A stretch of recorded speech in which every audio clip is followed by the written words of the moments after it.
In the morning when I rise, give me Jesus.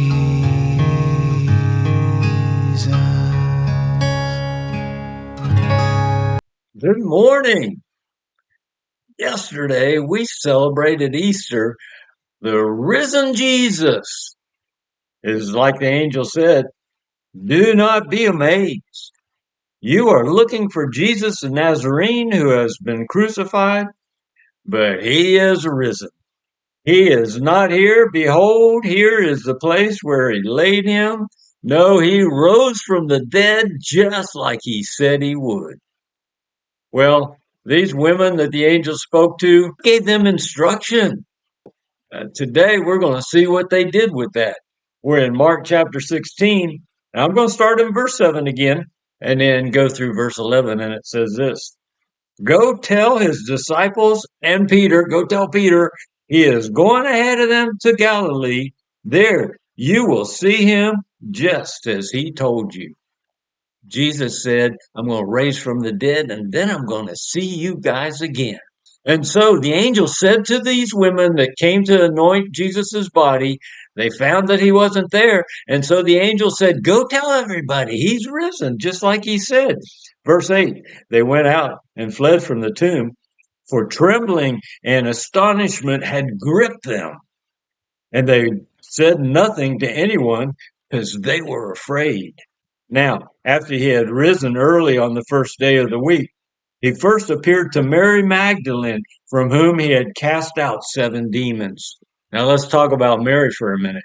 She had been horribly demonized. It says here 7 demons had possessed her, and Jesus cast them all out so that she came into her right mind. This woman, she had been set free by Jesus, and so she wasn't afraid of anything. She'd been attacked by 7 demons. Are you kidding me? They didn't win. Jesus wins. And so she's not afraid of anything. Verse 10, she went out and reported to those who had been with him while they were mourning and weeping. She wasn't afraid. So she went and did what the angels asked them to do. And look at this. Are you a disciple? Well, I don't know the mindset of these disciples. They'd walked with him 3 years. He told them what was going to happen. And look at this. When they heard that he was alive and had been seen by Mary Magdalene, they refused to believe it. Well, it's hard to believe that God himself would become a man to set us free from the nonsense of the enemy, so that we could be united to him and walk with him in rich abundance of life for all eternity. That's what the cross was all about, setting us free so that we could be with him. It's hard to believe. See, that's the gospel. The gospel sets you free. It doesn't obligate you to a lot of behavior rules. It sets you free from anything that would be in the way of you being united to God.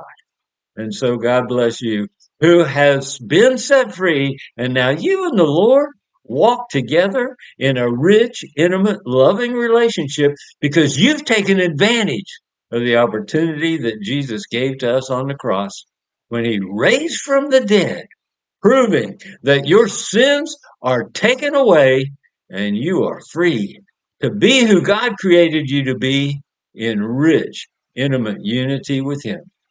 I look forward to being with you tomorrow.